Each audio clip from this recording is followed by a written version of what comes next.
This meeting is being recorded.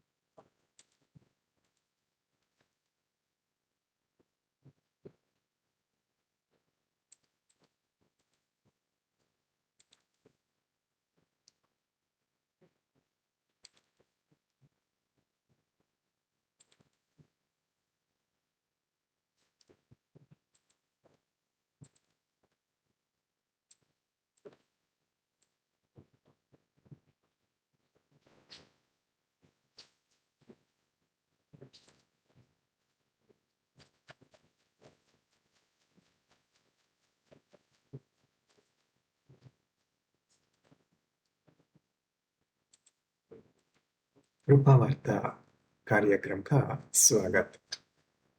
आज का Bible पठन भजन संहिता अध्याय 4।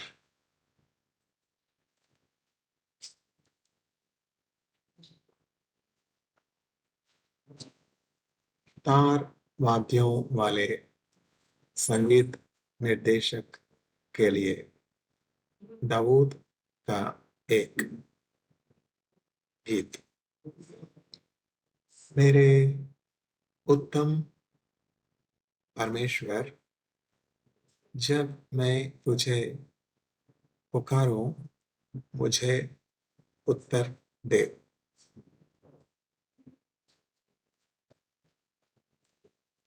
मेरी विनती को सुन और मुझ पर कृपा कर।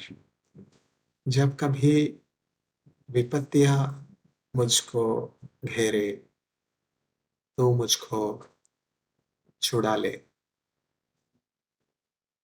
अरे लोगों, कब तक तुम मेरे बारे में अपशब्द कहोगे?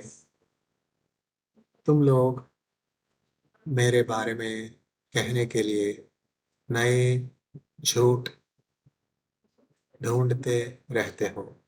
उन झूठों को कहने से तुम लोग प्रीति रखते हो। तुम जानते हो कि अपने नेक जनों की यहोवा सुनता है। जब भी मैं यहोवा को पुकारता हूँ, वह मेरी पुकार को सुनता है। यदि कोई वस्तु तुझे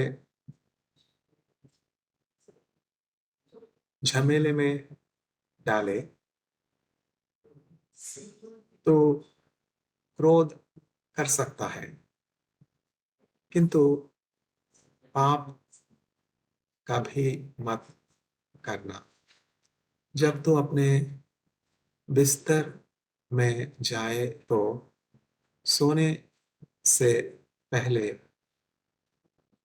उन बातों पर विचार कर और चुप रह।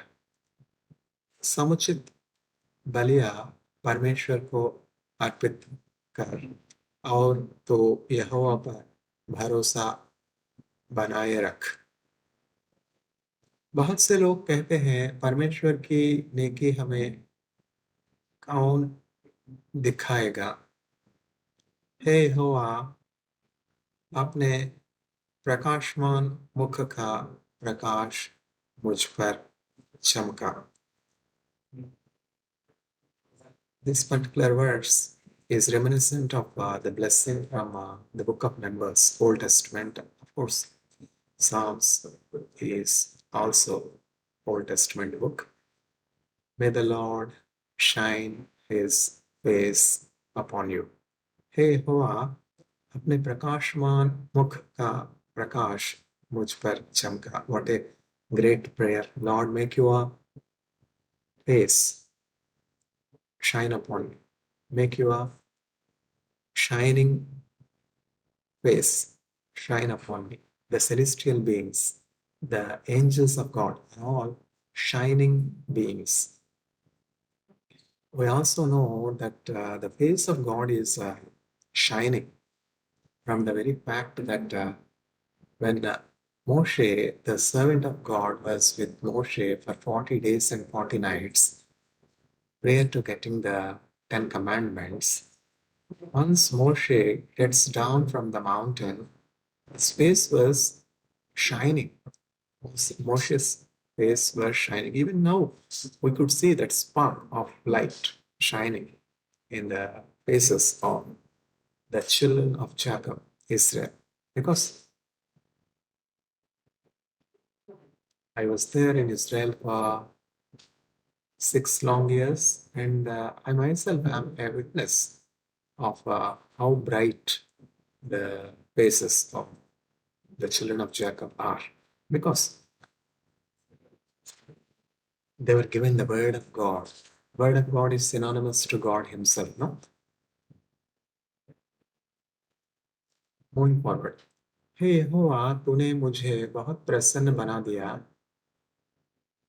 कटनी के समय भरपूर फसल और दाख मधु पाकर जब हम आनंद और उल्लास मनाते हैं, उससे भी कहीं अधिक प्रसन्न मैं अब हूँ। What a beautiful verse. People will rejoice when they had plenty of harvest, when their land yields much. Nowadays, not much of us are into agriculture, but previously, basically, India and most of the world countries are agricultural economies. Ukraine is the rice bowl of Europe. So when the land yields much of its fruit, when there is fruitfulness, what will it be to the farmer? The farmer will be so glad, so happy. That's what it is told here. As the farmer rejoices over the crop yield when it gives its bounteous plenty, He made us rejoice like that. మరి ధాన్య ద్రాక్ష రసములు విస్తరించినటి సంతోషము కంటే ఎక్కువైనటువంటి సంతోషం నీవు మా హృదయంలో పుట్టించేలావు.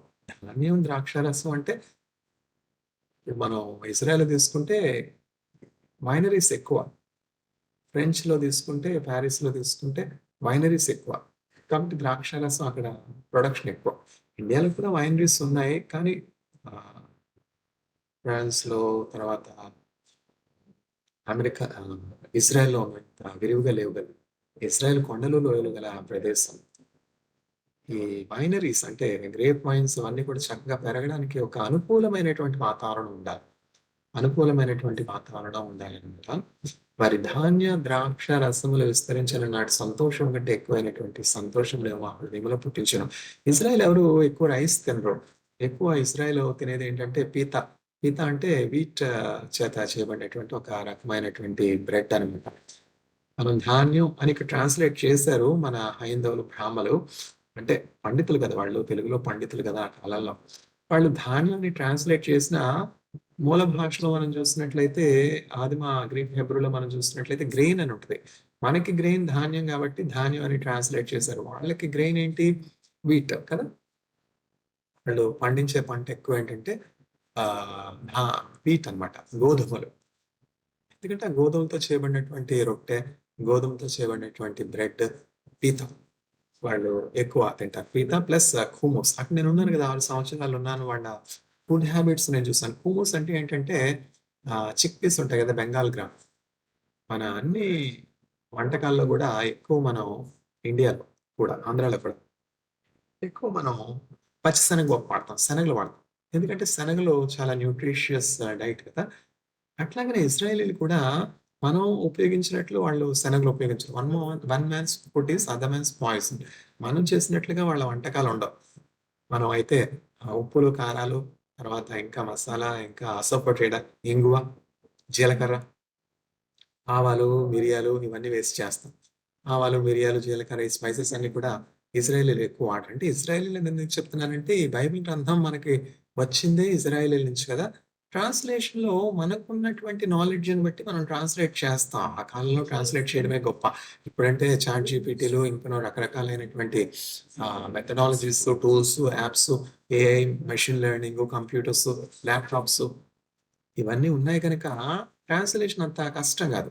నా మొఖం మీద అనేకమైనటువంటి అప్లికేషన్స్, గ్రాంట్ అప్లికేషన్స్ పాడేసి అరుణ్ గడంకన్ గారని మా సూపర్వైజర్ గారు, హెబ్రూ జూయిష్ ప్రొఫెసర్ గారు గ్రాంట్ అప్లికేషన్స్ రాయమని చెప్పేవారనమాట. అవన్నీ హెబ్రూలో ఉండేవి.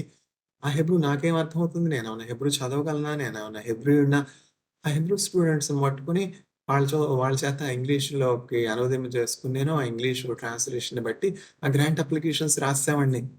తర్వాత కొన్ని కాపీ పేస్ట్‌లు చేసే అవకాశం ఉంటే గూగుల్ ట్రాన్స్‌లేషన్‌లో పెట్టి హెబ్రూ ఏమిటి ప్రశ్న అని చెప్పి ఆ ప్రశ్న ఏదో చూసుకొని, ఆ హెడ్డింగ్ ఏమిటి అని చూసుకొని దాన్ని గూగుల్ ట్రాన్స్‌లేట్ చేసుకొని అట్లా రాసాను గ్రాంట్ అప్లికేషన్స్. అట్లా రాసినటువంటి ఆ గ్రాంట్ అప్లికేషన్స్ దేవుడు ఆశీర్వదించి ఇజ్రాయెల్ సైన్స్ ఫౌండేషన్ గ్రాంటు, తర్వాత అనేకమైనటువంటి గ్రాంట్స్ ఇజ్రాయెల్ ఇచ్చి గొప్ప రీసెర్చ్ చేయడానికి ప్రభు కృపనిచ్చారనమాట. గ్రాంట్ లేకుండా రీసెర్చ్ ఎట్లా చేస్తాం? ఫండ్స్ లేకుండా రీసెర్చ్ ఎట్లా చేస్తాం? భూమి లేకుండా పంట ఎట్లా పండించగలం? చూసారా? ఇవన్నీ కూడా ఇంటర్ కనెక్టెడ్ అనమాట. వారి ధాన్య ద్రాక్ష రసములు విస్తరించిన నాటి సంతోషము కంటే ఎక్కువైనటువంటి సంతోషము నేను నా హృదయంలో పుట్టించాను. ఎందుకంటే నేను తెలుగులోను, ఇంగ్లీష్‌లోను, హిందీలోను ఈ బైబిల్ గ్రంథాన్ని చదివి ఉన్నాను గనక నాకు కొంత ఈ మూడింటిని గురించినటువంటి జ్ఞానం ఉన్నది. అఫ్‌కోర్స్ హెబ్రూలో చదవాలని ఆశ ఉంది. కొన్ని పదాలైతే నేర్చుకున్నాను. రేగ రేగ రేగ అంటారు. రేగ రేగ రేగ అంటే బస్సు వెళ్ళిపోతా ఉంటే బస్సును ఆపడానికనమాట హెబ్రూలో. రెగేల్ అంటారు. నన్ను కాదులెండి. రెగేల్ అంటే కుక్క అని. హెబ్రూలో కొంచెం కొంచెం నేర్చుకున్నాను. మాషే షేల్‌ఖా అంటారు. ఏమిటి? ఏమంటున్నారు? తిడుతున్నారా? పొమ్మంటున్నారా? అంటే మనం ఇండియన్స్ గదా! ఇండియన్స్‌ని జాగ్రత్తగానే చూసుకుంటారు. వాళ్ళకేమి ఇండియన్స్ అంటే ద్వేషం లేదు. కానీ మాషే షేల్‌ఖా అంటే మనకేం అర్థమైందొస్తుంది? వాట్ ఈస్ యువర్ నేమ్ అని. అట్లా అన్నమాట. కొన్ని కొన్ని అట్లా హెబ్రూ నేర్చుకోవడానికి ఉల్పాన్లని అక్కడున్నాయి. కానీ వెళ్ళే టైం ఎక్కడుంది? రీసెర్చ్‌తోనే పుణ్యకాలం అంతా అయిపోయింది. హెబ్రూలో బైబిల్ గ్రంథం చదవాలని ఇంకా ఆశ ఉంది. దేవుని చిత్తం అయితే మరలా కొన్ని దినాల తర్వాత హెబ్రూలో కూడా మీకు చదివి వినిపిస్తాను. ముందుకు వెళ్దాం. మై బిస్తర్ మే జాతా హూ విస్తర కాదు. బిస్తర్‌కి తేడా.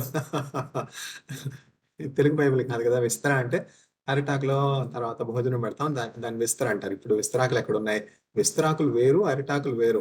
అరిటాకు భోజనం కొరకు వాడతాం. విస్తరలు కూడా భోజనం కొరకు వాడతాం. విస్తరలకు ఉపయోగించే ఆకులు ఇప్పుడు అసలు కనపడనే లేదు. విస్తరాకులు వేరేగా ఉంటాయి. బాదం ఆకులతో చేసినటువంటి విస్తరాకులు ఇవి ఎట్లనో ఉంటాయి. హ్మ్. ఆ విస్తరాకుల గురించి, భోజనం గురించి ఇక్కడ చెప్పట్ల. బిస్తర్ అంటే నా పడక. మై బిస్తర్ మే జాతా హూ ఔర్ శాంతి సే సోతా హూ. నేను పండుకొని నెమ్మది కలిగి నిద్రపోదును. నిద్రపోవడాని గురించి చెప్తా ఉన్నారు. ఎప్పుడు మనం నిద్ర చక్కగా గాఢంగా పోగలం? ఇప్పుడు అడగండి ఎవరినన్నా. మాకు నిద్రే పట్టట్లేదంటారు. ఎందుకని? మనసులో అనేక రకాలైనటువంటి చింతలు, అనేక రకాలైనటువంటి కష్టాలు, కడగండ్లు, ఆలోచనలు. అందువల్ల వాళ్ళకి నిద్రే రాదు. కానీ నా చింత, నా కష్టం, నా బాధ అన్నీ కూడా యేసుక్రీస్తు ప్రభువుకి చెప్పుకొని కృతజ్ఞతాస్తుతులు చెప్పుకొని చక్కగా పండుకుంటాను. పండుకున్న తర్వాత నాకసలు మెలుకువే రాదు. చక్కని గాఢ నిద్ర ప్రభవిస్తాను. నిద్రే గుడ్ మెడిసిన్ అనమాట. ఒక అనారోగ్యం లేదు, బీపీ లేదు, ఈ డయాబెటిస్ లేదు, 45వ సంవత్సరం తల నెరవదు, కంటికి కళ్ళద్దాలు ఏమంటుంది చత్వారాలు ఇవేమి అవసరం లేదు. ఎందుకని? అవన్నీ ఎందుకు? యేసుక్రీస్తు ప్రభు నమ్ముకోవచ్చుగా బుద్ధిగా.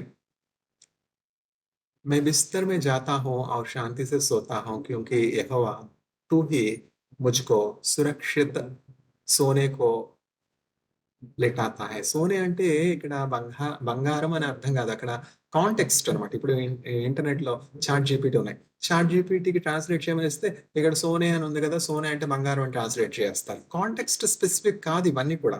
అందుకనే ఈ గూగుల్ ట్రాన్స్‌లేట్ గాని, ఈ ట్రాన్స్‌లేట్ గాని, ఆ ట్రాన్స్‌లేట్ గాని ఇవన్నీ కూడా we have to take it with pinch of salt అనమాట. అంటే human intervention is always necessary. ఎన్ని artificial intelligence, machine learning, technology ఎంత అడ్వాన్స్ అయినా ఆ టెక్నాలజీ అడ్వాన్స్ అవుతుంది గానీ మనుషుల్ని రిప్లేస్ చేసేస్తారు. మనుషులు ఉద్యోగం లేని వారైపోతారు. జాబులు లేకుండా ఉంటాయి. ఆర్టిఫిషియల్ ఇంటెలిజెన్స్, మెషిన్ లెర్నింగ్ కాదు. మనుషులకి జాబ్ లేకుండా చేసేది. నీచులైనటువంటి, చెడిపోయినటువంటి మనుషులు పోలీస్ ఎఫ్ఐఆర్‌లు, పోలీస్ కేసులు, అబద్ధ సాక్ష్యాలు పుట్టించి ఆ యెజెబెలు నాబోతు ద్రాక్ష తోటని ఎట్లా దోచుకున్నదో అట్లా దోచుకొనడానికి చెత్త మనుషులు ఎప్పుడు గూడా ఉంటారు. అయితే వారి అంతం ఎట్లా ఉంటదంటే యెజెబెల్ మాంసం తినివేసినట్లు కుక్క కాదు కుక్కలు. సమాధి చేయబడలేదు గదా! యెజెబెల్. అందువల్ల తమ పొరుగు వారికి హాని చేసి, కీడు చేసినటువంటి మనుషులెప్పుడు గూడా సురక్షితంగా సమాధి చేయబడరు. అయితే ఎవరైతే దేవుని యందు భయభక్తులు కలిగి తమ పొరుగువారికి కీడు చేయటం మానివేస్తారో, వారు ఎప్పుడు కూడా నెమ్మది కలిగి పండుకుంటారు, సమాధానం కలిగి లేస్తారు, దీర్ఘాయుష్షు కలిగి ఉంటారు. తర్వాత పరలోకాన్ని స్వతంత్రించుకుంటారు. అందువల్ల మూలపాఠం ఏమిటంటే, దేవుని యందు నమ్మిక ఉంచినటువంటి వారు, యేసుక్రీస్తునందు భయభక్తులు కలిగినటువంటి వారు తమ పొరుగువారికి హాని, కీడు చేయటం మానివేసి మేలు చేసేవారిగా ఉంటారు. భూలోకంలో పరలోకాన్ని మనకి చూపిస్తారు. యేసుక్రీస్తు ప్రభు గుణగణాలు కలిగి ఉంటారు. యేసుక్రీస్తు ప్రభుని చూపించేవారిగా ఉంటారు. కీడు చేయటం మాని మేలు చేస్తారు. దేవుడు తన వాక్యాన్ని దీవించి ఆశీర్వదించును గాక.